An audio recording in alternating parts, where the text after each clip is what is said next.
নবী তুমি ইমামুল আম্বিয়া,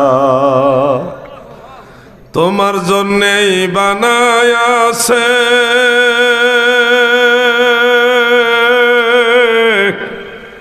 আমার আল্লাহ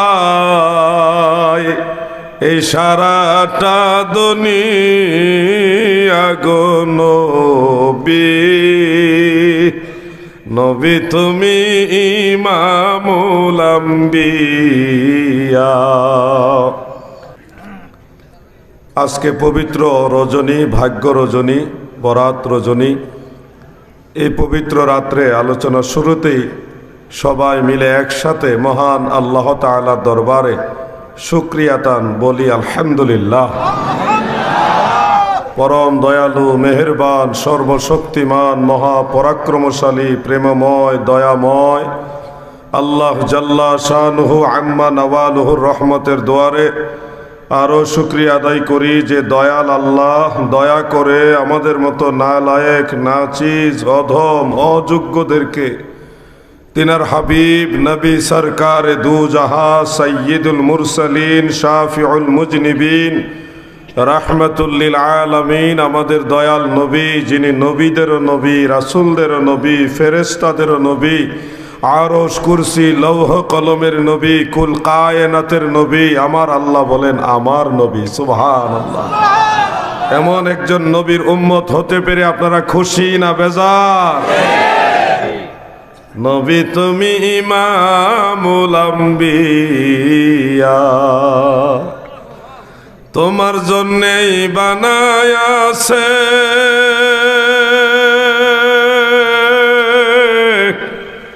আমার আল্লাহ এই সারাটা দুনিয়া গো নবী, নবী তুমি ইমামুল আম্বিয়া। আল্লাহর হাবিবের কথা বলতে ভালো লাগে, কারণ আজকের এই রাতটা, শবে বরাতের রাতটা পেয়েছি নবীজির উসিলায়। এই রাত্রটা এমন একটা দামি রাত, আজকের রাত্রে আপনারা যদি মন থেকে আল্লাহর কাছে তওবা করেন, অতীতের সমস্ত গুনাহ খাতা আল্লাহ মাফ করে দিবে। এটা আমার দয়াল নবীজির পবিত্র জবান মোবারকের হাদিস, সহিহ হাদিস। সহিহ ইবনে হিব্বানের মধ্যে এই হাদিসটা বিশুদ্ধ সনদ উল্লেখ রয়েছে এইভাবে: عن معاذ بن جبل رضي الله تعالى عنه عن النبي صلى الله عليه وسلم أنه قال: يطلع الله تعالى عز وجل ليلة النصف من شعبان فيغفر لجميع خلقه إلا لمشرك أو مشاح। سبحان الله। আল্লাহর হাবিব বলেন, দুনিয়ার মানুষেরা শোনো, শাবানের মধ্যবর্তী রজনী যখন আসে, আজকের এই রাতকে উদ্দেশ্য করে দিনের নবী বলেছেন, শবে বরাতের রাত যখন আসে গো, আমার আল্লাহ তার বান্দাদের দিকে খাস রহমতের নজরে তাকায়, মায়ার নজরে তাকায়। মুশরিক এবং হিংসুক ছাড়া বাকি যারা আজকে এই রাত্রে আমার আল্লাহর কাছে ক্ষমা চাইবে, মাওলার দরবারে যারা তওবা করবে, আল্লাহর নবী বলেছে তার সব গুনাহ খাতা মাফ হয়ে যাবে। এজন্য আমরা সবাই একবার বলি আস্তাগফিরুল্লাহ। সবাই বলছেন না আমার সাথে? বলেন আস্তাগফিরুল্লাহ ওয়া আতুবু ইলাইহি। বলেন আমিন। আমার ভাইয়েরা গো, এই রাত্র হলো সেই রাত যেই রাত্রে আমার আল্লাহ মাফ করে, আমার আল্লাহ দয়ার ভান্ডার খুলে দেয়। ডেকে ডেকে বলে, তোমরা কে আছো রিজিক প্রত্যাশী? আমি আল্লাহকে বলো, আমি আল্লাহ তোমাদের রিজিক দিব। তোমরা কে আছো গুনাহগার? আমি আল্লাহকে বলো, আমি তোমাদেরকে ক্ষমা করব। ও আমার বান্দা বান্দিরা, তোমাদের কার কি লাগবে আমাকে বলো, আমি আল্লাহ তোমাদেরকে স্পেশাল আজকে দিব। ফজরের আজানের আগ পর্যন্ত আমার দয়াল আল্লাহ বান্দা বান্দিদেরকে ডাকে। গভীর ঘুমে কিছু মানুষ নিশি কাটিয়ে দেয়। মহান আল্লাহর নিয়ামত নেওয়ার মতো সৌভাগ্য তার হয় না। প্রিয় ভাই আমার, ইমাম ইবনু আসাকির রহমাতুল্লাহ আলাইহি তার তারিখের মধ্যে মারফু সনদে আরেকটা হাদিস উল্লেখ করেছেন। সনদটা দুর্বল, কিন্তু ফাজাইলের ক্ষেত্রে এটা গ্রহণযোগ্য। হযরতে আবু উমামা বাহিলি রাদিয়াল্লাহু আনহু থেকে বর্ণিত, আল্লাহর হাবিব বলেছেন, খামসুন লিয়াল লা তুরাদ্দু ফীহিন্না দুআ, বৎসরে 5টা রাত আছে, ওই 5 রাত্রে বান্দা বান্দিরা দোয়া করলে আমার আল্লাহ ওই দোয়া ফিরাইয়া দেয় না, নিশ্চিত আমার আল্লাহ সেটা কবুল করে নেয়। যেই 5টা রাত আল্লাহ তাআলা দোয়া কবুল করেন গ্যারান্টি দিয়েছেন, সেই 5 রাতের এক রাত হলো আজকেরই রাত। আজকে শুধু ওয়াজ শুনে আমরা কাটিয়ে দিব তা নয়, আমরা জিকির করব, দরুদ শরীফ পড়ব, তওবা করব, ইস্তেগফার করব, কোরআন তেলাওয়াত করব এবং দোয়া মোনাজাতে আজকের পুরো রাতটা আমরা কাটিয়ে দিব ইনশাআল্লাহ। বলেন মাহফিল শেষ হয়ে গেলে ঘুমাবেন না, আজকে ঘুমের রাত না, আজকে সারা রাত যতটুকু সম্ভব ইবাদতে মশগুল থাকবেন। কমপক্ষে 14 রাকাত নফল নামাজ পড়বেন, যারা পড়ে ফেলেছেন পড়ে নিয়েছেন, যারা এখনো পড়েন নাই ফজরের আগ পর্যন্ত টাইম আছে। 14 রাকাত নফল নামাজ পড়া দয়াল নবীজির সুন্নাত, নফল পর্যায়ের এটা সুন্নাহ, আপনারা আমল করবেন। বাইহাকির শুআবুল ঈমানের মধ্যে এই হাদিসটা দুর্বল সনদে আছে, কিন্তু জাল হাদিস না, সনদ দুর্বল হইলে আমল করা যায়, আল্লাহ রসুলের হাদিস। عن علي بن أبي طالب رضي الله تعالى عنه قال رأيت رسول الله صلى الله عليه وسلم ليلة النصف من شعبان فصلى 14 ركعة سبحان الله। শেরে খোদা হযরত আলী বলেন, শবে বরাতের রজনীতে আমি হযরত আলী আল্লাহর হাবিবকে দেখেছি 14 রাকাত নফল নামাজ আদায় করেছেন। আল্লাহর নবী 14 রাকাত নফল নামাজ পড়েছেন। আজকে রাত্রে আমরা চেষ্টা করব কিনা বলেন ইনশাআল্লাহ। যুবক ভাইরা আপনারা বলেন ইনশাআল্লাহ। মাহফিল শেষ হলে যদি পারেন মসজিদে গিয়ে পড়বেন, নাহলে ঘরের ভিতরে জায়নামাজ বিছায় নামাজটা আদায় করবেন এবং আগামীকাল রোজা রাখবেন। আজকে যারা রোজা রাখছেন তো রাখছেনই, আগামীকাল রোজা রাখবেন। এই রোজার কথা আল্লাহর নবী বলে গেছেন।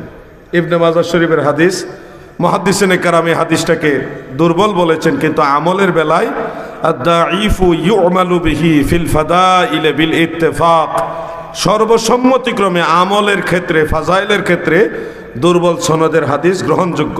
পৃথিবীর সব মুহাদ্দিসরা এই ব্যাপারে একমত। কিছু ভাইয়ের আছে হাদিস দুর্বল হইলে এড়ায়া যায়, এদের ভবিষ্যৎ ভালো নয়।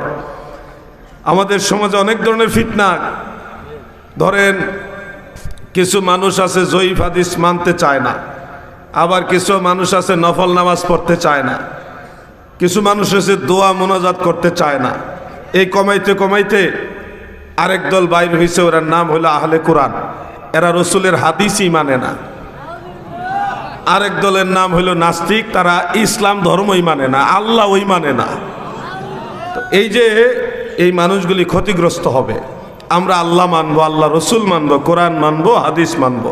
হাদিসের ক্ষেত্রে সহি হাদিস, হাসান হাদিস, দাঈফ হাদিস, 3 ধরনের হাদিস রয়েছে।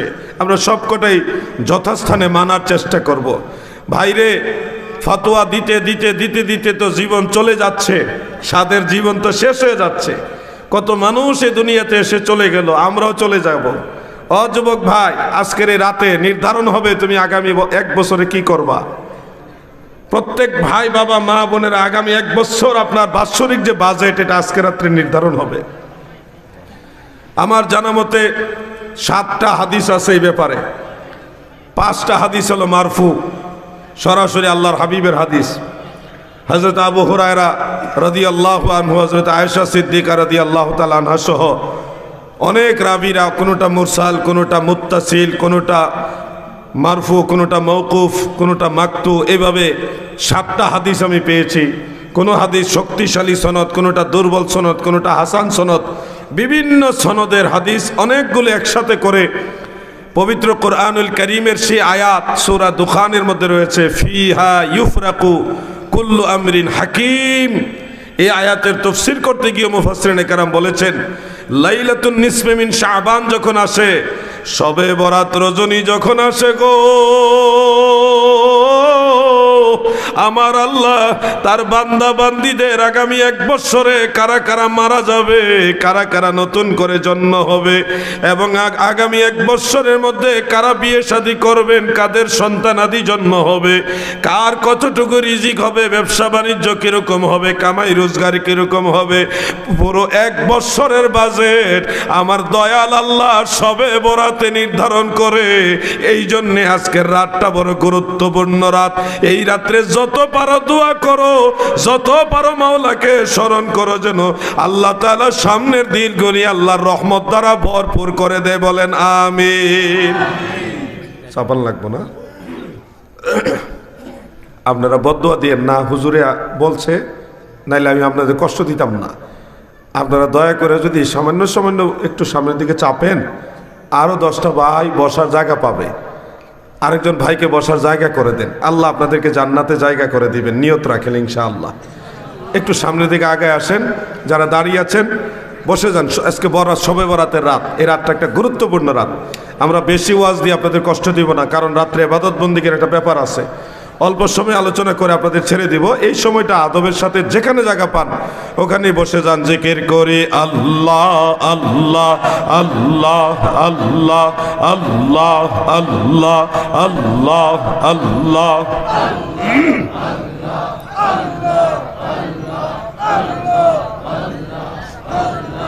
আল্লাহ আল্লাহ আল্লাহ আল্লাহ আল্লাহ।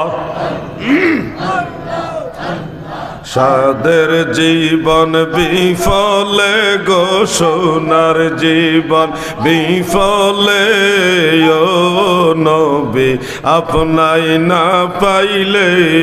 আল্লাহ আল্লাহ আমার সাদের জীবন বিফলে গো, সোনার জীবন বিফলে, ও নবী আপনাই না পাইলে।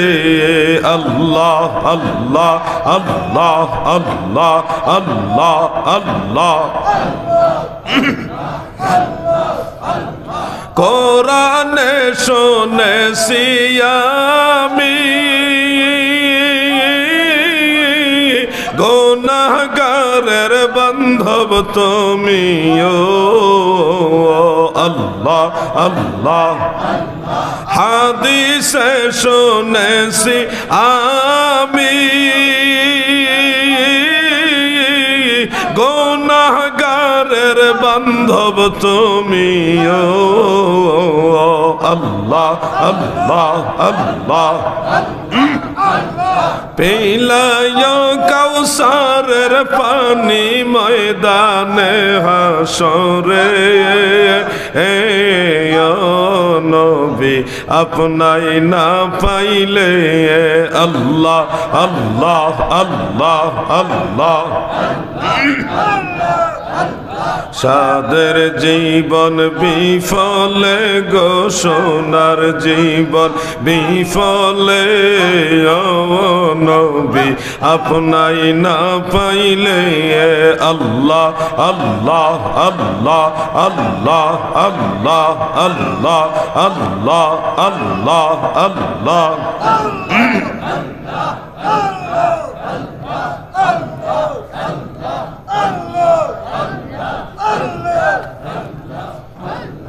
লা ইলাহা ইল্লাল্লাহু মুহাম্মাদুর রাসূলুল্লাহ সাল্লাল্লাহু আলাইহি ওয়া আলিহি ওয়াসাল্লাম। প্রিয় ভাই আমার, এই মাহফিলের মধ্যে আপনারা যারা আদবের সাথে বসে আছেন এবং কোরআন হাদিসের কথাগুলি মনোযোগ দিয়ে শুনছেন, আপনাদের বসে থাকাটাও বিফলে যাবে না। দারিমি শরীফের মধ্যে একখানা হাদিস উল্লেখ রয়েছে এইভাবে, عن ابن عباس رضي الله تعالى عنهما قال تدارس العلم ساعة خير من إحيائها। যদি রাতের সামান্য সময় কেউ কোনো মজলিসে বসে কোরআনের এলেম, দ্বীনের এলেম, নবীর হাদিসের এলেম শিখে গো, সেই হাদিসের মধ্যে রয়েছে সারা রাত দাঁড়িয়ে নফল নামাজ পড়লে যেই সওয়াব, এর চেয়ে বেশি সওয়াব ওই মজলিসে বসে থাকা। এই জন্য মাহফিলে বসে থাকলেও লাভ আছে, মাঝে মধ্যে জিকির করাই। কারণ হলো আমরা তো জানি ওয়াজ মাহফিল বেহেশতের বাগান, আসলে হাদিসটা এরকম না। ওয়াজ মাহফিল বেহেশতের বাগান হাদিসে কিন্তু বলেনি, বলছে জিকিরের মাহফিল হলো বেহেশতের বাগান। ওয়াজটাও এক প্রকার জিকির, এটা ব্যাখ্যা সাপেক্ষ কথা, কিন্তু সরাসরি জিকির না, একেবারে সরাসরি জিকিরুল্লাহ না, এটা ব্যাখ্যা সাপেক্ষ জিকির। হাদিসের মধ্যে নবীজি বলছেন, ইজা মারারতুম আলা রিয়াদিল জান্নাহ ফারতাউ, তোমরা যখন জান্নাতের বাগানের পাশ দিয়ে যাবে তখন সেই জান্নাতের বাগানের ফল ভক্ষণ করিও। সাহাবারা প্রশ্ন করলেন, ইয়া রাসূলুল্লাহ, নবী গো, জান্নাতের বাগান কোনটা গো নবী? আল্লাহর হাবিব উত্তরে বলেছেন, হিলাকুজ জিকির, জিকিরের গুল বৈঠক যেটা, ওটা হলো দুনিয়াতে জান্নাতের বাগান। এই যে আপনারা এদিকে ফিরছেন, আমরা ওইদিকে ফিরছি, আবার ওনারা এদিকে ফিরছে, ওনারা এদিকে ফিরছে, একটা গোল বৈঠক হয়েছে না? সবাই একসাথে বসে যেই মজলিসে জিকির করে আল্লাহর হাবিব রাহমাতুল্লিল আলামিন বলেছে ওটা জান্নাতের বাগান। এই মাহফিলে আপনারা যে একটু বসে বসে চেপে চেপে আরেকজনকে বসার জায়গা দিয়েছেন, এটারও একটা ফজিলত বলি। প্রিয় নবীজি বলেছেন, কোনো মজলিসে, দ্বীনি মজলিসে কেউ যদি চেপে আরেকজনকে বসার জায়গা দেয়, হাসরের ময়দান আল্লাহ তাআলা এই কাজের উসিলায় তাকে জান্নাতে জায়গা করে দিবে। আল্লাহ যে কত দয়া করে কল্পনার বাহিরে। ফজরের নামাজ পড়ে, আসরের নামাজ পড়ে আমরা 33 বার সুবহানাল্লাহ, 33 বার আলহামদুলিল্লাহ, 34 বার আল্লাহু আকবার বলি। আল্লাহর হাবিব রাহমাতুল্লিল আলামিন বলেন, উম্মতেরা গো, নামাজের পরে এই তাসবিহ 33, 33, 34 টোটাল 100 বার যারা আদায় করবে, এই তাসবিহর কারণে তার আমল নামায় যদি পৃথিবীর সবগুলি দরিয়া, সবগুলি সাগর মহাসাগরের পানির মধ্যে যদি ফেনা জন্মে, ফেনা ওই বুদবুদের মতো ফেনা জন্মে, এবং ওই সমপরিমাণ যদি তার আমল নামায় গুনাহ হয়, আপনার এই তাসবিহ পাঠের উসিলায় সমস্ত গুনাহ আল্লাহ মাফ করে দিবে। সুবহানাল্লাহ। এইভাবে আমার আল্লাহ দয়া করে। আল্লাহ যাকে দয়া করে তারে এইভাবেই করে। আল্লাহ যেমন মহান, তার দয়াটাও মহান। আল্লাহ যেমন বড়, আল্লাহর দয়াও বড়। এই জন্য আমরা আল্লাহর দয়া চাই। বলেন আমিন। মহব্বতে বলেন আমিন। প্রিয় ভাই আমার, বন্ধুরা আমার, কোন দরকারি জিনিস নেই, আচ্ছা অসুবিধা নাই, এটা আমরা পরে নিব ইনশাল্লাহ। আরো দুই একটা প্রশ্ন যদি থাকে জানার উদ্দেশ্যে, বিতর্কের উদ্দেশ্যে না, জানার উদ্দেশ্য যদি থাকে, আপনারা কাগজে লিখে কমিটির মাধ্যমে দেন। আমি শেষে, আলোচনার শেষে ইনশাল্লাহ আপনাদেরকে এগুলি জবাব দেওয়ার চেষ্টা করব ইনশাআল্লাহ। তবে আমাদের উদ্দেশ্য হবে সৎ, ধর্ম জানবো, আমল করব, উদ্দেশ্যটা যেন ভালো হয়, তাই না? এই মাদ্রাসা একটা ঐতিহ্যবাহী মাদ্রাসা। প্রিন্সিপাল হুজুরের সাথে ওনার সহকর্মী যারা আছেন, দিন রাত, মাসের পর মাস, বছরের পর বছর অক্লান্ত পরিশ্রম করে নবীর প্রেম বাগান টিকে রাখছে, কোরআনের বাগান টিকে রাখছে। অতএব আপনাদের সবাইকে প্রতিনিয়ত দিন শিক্ষা দেওয়া হইতেছে এখান থেকে। এরপরও দুই একটা বিষয় আছে, মেহমান হিসেবে আমাকে জিজ্ঞাসা করলেন, আমি আপনাকে সহযোগিতা করব ইনশাআল্লাহ। বলেন ইনশাআল্লাহ। আবার দাদু ভাইয়েরা যে কথাটা বলছিলাম, আসেন না আমরা একটু দুই একবার দুরূদ শরীফ পড়ি, নবীর মহব্বত বাড়বে। আল্লাহুম্মা সাল্লি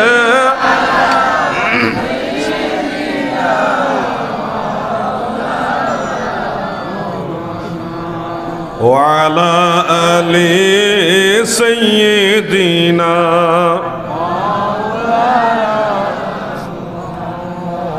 গাহরে মুসলিম গণ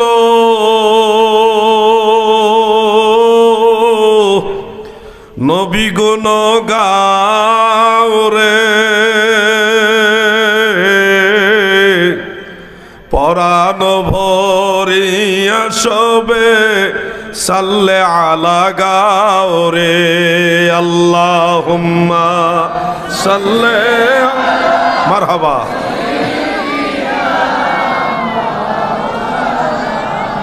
মুহাম্মদ ওয়া আলা আলিহি মাশাআল্লাহ।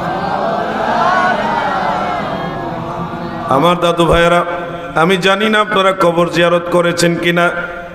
সম্ভব হইলে রাতের একটা অংশে কবরস্থানের কাছে যাইয়া কয়েকজন মিলে দাঁড়ায় একটু জিয়ারত করবেন। বাড়িঘর যদি কাছে না থাকে, যেখানে থাকেন ওখান থেকে এই কবরবাসীদের জন্যে একটু ইসালে সওয়াব করবেন। কেমনে? সূরা ফাতিহা অন্তত একবার পড়বেন, পারলে আরো বেশি পড়বেন। সূরা ইখলাস, কুল হুয়াল্লাহ সূরাটা কয়েকবার পড়বেন, সর্বনিম্ন 3 বার পড়বেন, পারলে আরো বেশি পড়বেন। এরপরে দুরূদ শরীফ পড়বেন।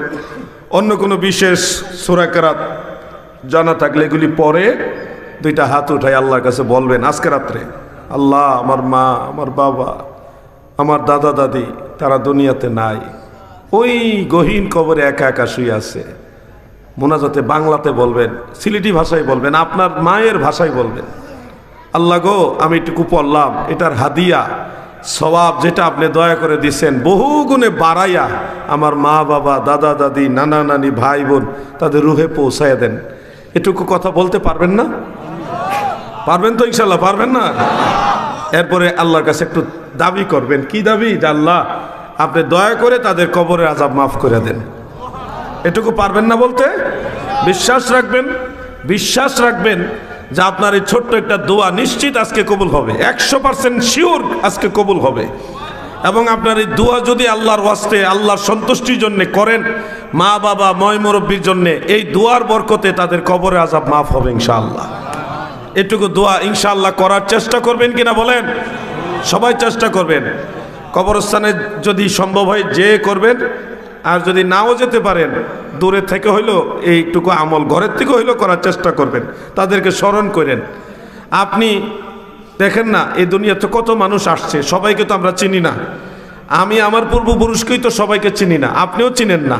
সর্বোচ্চ আপনার দাদা পর্যন্ত আপনি চিনেন, আপনার দাদা, দাদার বাবাকে অধিকাংশ মানুষই চিনে না, অথচ ওনার বংশধর আপনি। যেই মানুষটা আপনার দাদাকে জন্ম দিয়েছেন, আপনার দাদা আপনার আব্বাজানকে জন্ম দিয়েছেন, আপনার আব্বার পর আপনি কিন্তু তার বংশধর, অথচ তাকে আপনি চিনেন না। খুব তাড়াতাড়ি আপনাকেও আপনার নাতির ছেলেরা চিনবে না। অর্থাৎ আপনি নামে একটা ব্যক্তি দুনিয়াতে ছিলেন, আপনি একটা লোক ছিলেন দুনিয়াতে, আউট মানুষ তো জানবেই না, আপনার আওলাদরাই আপনাকে চিনবে না। সময় কম, এই জন্য আপনাদের উচিত পূর্বপুরুষ যারা আছে তাদের জন্য দোয়া করা। এই দোয়া শিখিয়ে গেছে আমাদেরকে আল্লাহর ওলিরা। শামসুল উলামা আল্লামা সাহেব কেবলা ফুলতলি রহমাতুল্লাহ আলাইহির অবদান অনস্বীকার্য, কোনোদিন অস্বীকার করা যাবে না। সাহেব কেবলা আমাদেরকে মদিনাওয়ালার সুন্নত শিখিয়ে গেছেন, আল্লাহর ওলিদের আদর্শ শিখিয়ে গেছেন, ঠিক কিনা ভাই? সেই জন্য আল্লাহর ওলিদেরকে ভালোবাসবেন।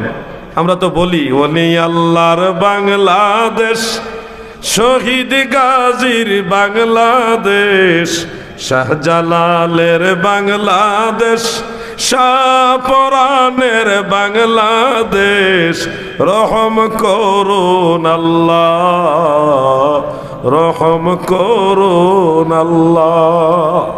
তাদের পথে তাদের মতে কবুল করুন আল্লাহ, কবুল করুন আল্লাহ।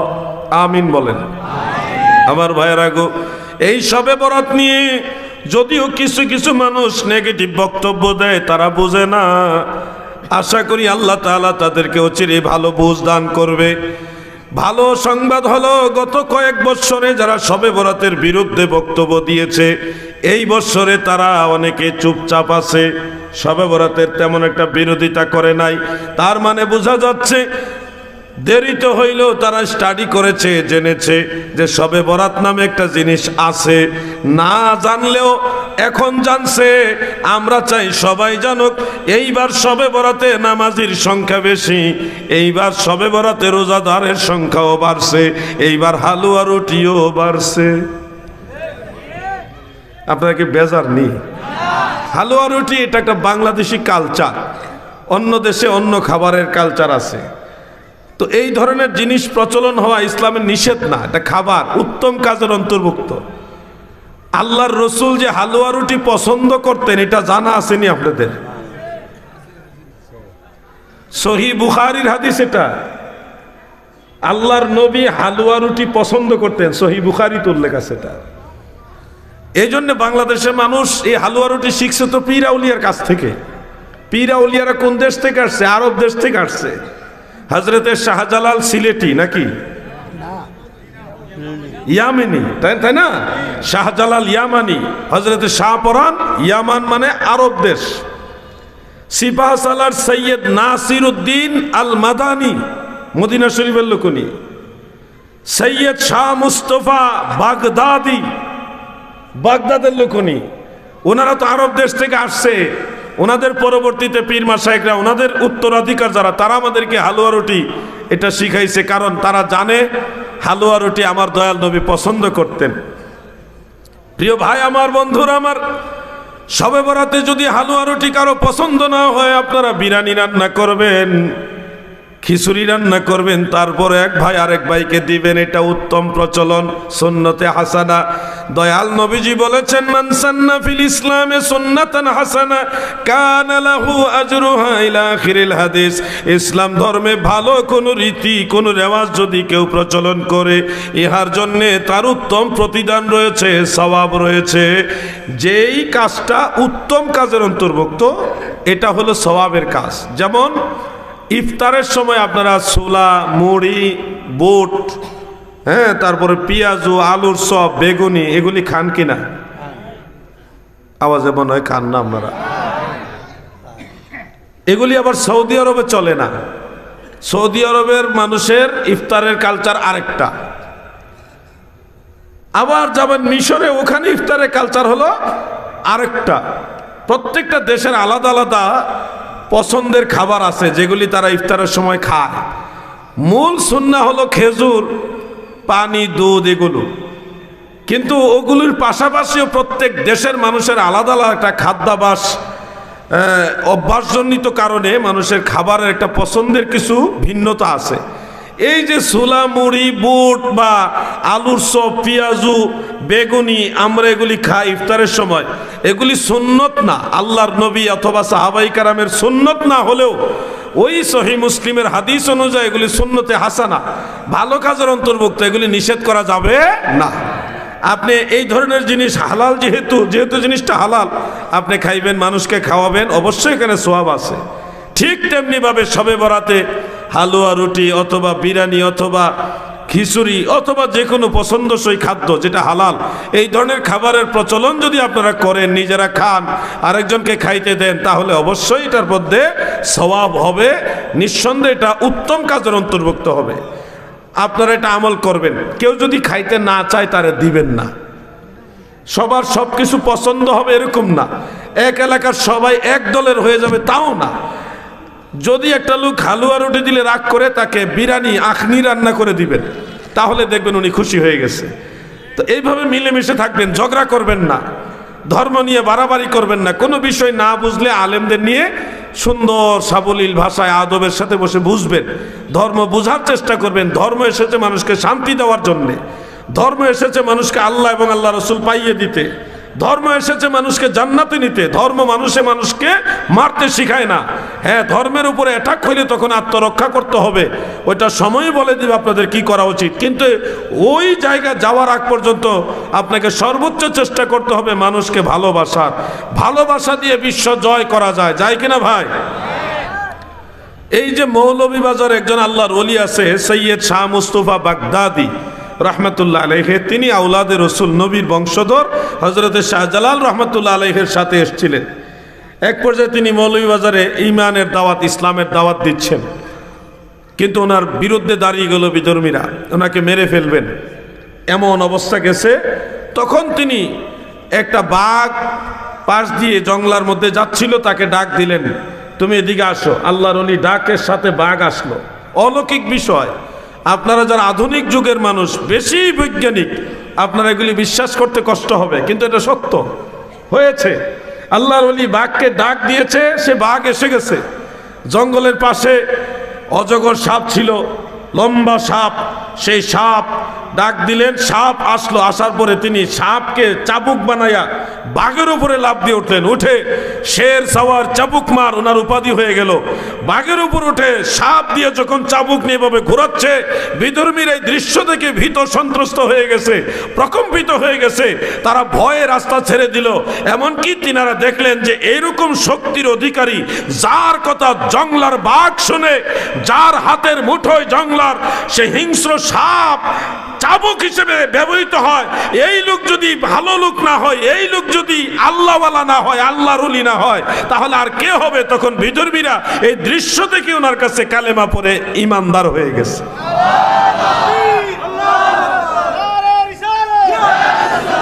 আমি যদি বানায় বলে থাকি, আপনারা তো সিলেটের মানুষ, মৌলভীবাজারে গেলে স্থানীয় মানুষ যারা আছে বয়োজ্যেষ্ঠ তাদেরকে জিজ্ঞাসা করবেন। আমি মৌলভীবাজারে লেখাপড়া করছি, আমি জানি। আল্লাহর ওলিদের এই ঘটনাগুলি থেকে শিক্ষা নিবেন, তাদেরকে ভালোবাসবেন।